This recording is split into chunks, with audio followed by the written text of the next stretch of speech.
established rich coming right back catch you. And today, we got to talk about Drake, Michael Jackson, and why this comparison has gotten completely out of hand. Because I see people celebrating Drake having 3 albums in the top 10. And let me say this early so nobody twists my words. That's impressive. Any artist who can drop that much music and still control the charts deserves credit for knowing how to work this modern day music system. But when people start taking stream stats from 2026 and putting them next to Michael Jackson, like we talking about the same kind of dominance, that's where I gotta stop the music. Because there's a difference between dominating the algorithm and dominating the world. And Michael Jackson didn't just dominate the charts. Michael Jackson dominated Earth. Yeah, but he just sang. I ain't gonna lie, bro. I think Michael Jackson's overrated.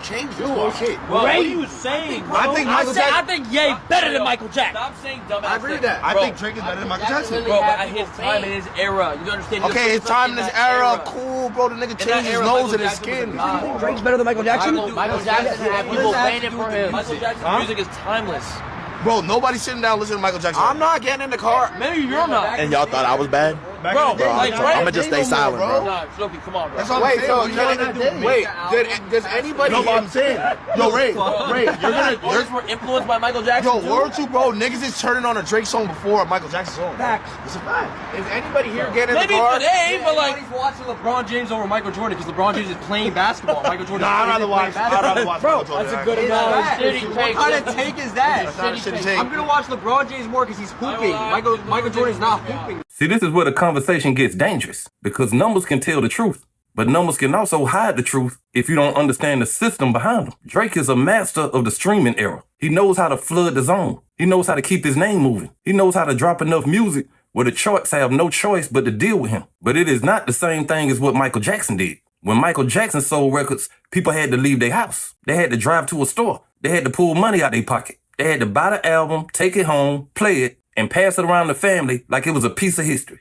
That was an active commitment. Today, a person can click play on a 25-song project, walk away, let it run in the background, and help create chart activity without ever even listening to the music. That doesn't mean the music don't matter. It means the measurement is different. And if the measurement is different, the comparison has to be different too. That's where people keep getting lost. They see Drake break a streaming record and automatically say he Michael Jackson now. Stop. That's why this comparison is so unnecessary. Drake is one of the most successful artists of this generation. He changed rap, he changed melodic hip-hop, he mastered features, streaming, social media, playlists, culture, and internet conversations. That is enough greatness for one career. But when you start putting that next to Michael Jackson, now you're not just praising Drake. You disrespecting the scale of what Michael did. Because Michael Jackson was not just a music artist. Michael Jackson was a global event. When Michael moved, the world turned his head. When Michael did the moonwalk, people talked about it like they had seen magic on TV. When Thriller dropped, it didn't feel like a video.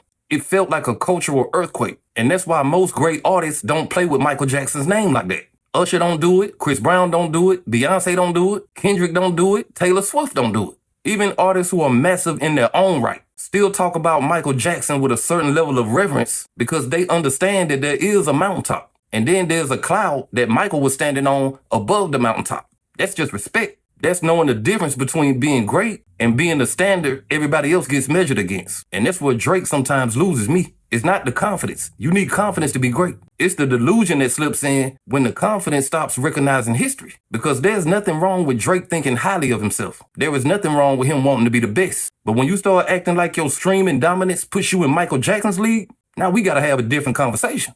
Because Michael Jackson was not playing the same game. Michael didn't have playlists pushing his music into everybody's ears. Michael didn't have a 25-song album running up the streams. Michael didn't have people hate listening just to join a Twitter argument. Michael had to make people buy into him for real. And they did, over and over again. By the millions, by the tens of millions, all over the world. That's why streaming numbers can't be thrown next to physical era numbers like they mean the same thing. Today, a high first week can mean fans loved it. But it can also mean people were curious. It can mean people wanted to see what the controversy was about. It can mean people clicked because the internet was talking. It can mean the album was long enough to generate a mountain of streams, even if half the songs never became part of people's real lives. Back then, a big album meant people put money over the counter. That was a vote. That was a choice. That was a household saying, we need this. There is a difference between somebody clicking play because the internet put it in front of them and somebody spending hard-earned money to bring a record home. And that difference matters. And this is why Drake's 3 albums in the top 10 is impressive, but it's also a sign of this era. It tells me Drake understands volume. It tells me Drake understands attention. It tells me that Drake understands that if you drop enough product, the charts will reflect your presence. But Michael Jackson ain't need volume. Michael Jackson needed moments. One album would hold the world hostage. One video would change MTV. One performance would become a memory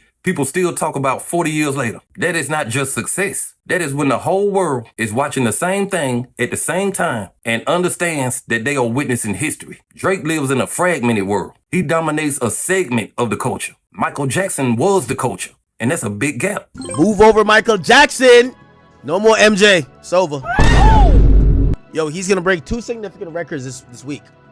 So he's going to have the most #1s of all time. Currently, he's been tied with Michael Jackson for like over a year, I think. If you don't know, that's the actual glove that's on the cover for Iceman. And it's symbolic that he's going to pass Michael Jackson. Finally. Finally, huh?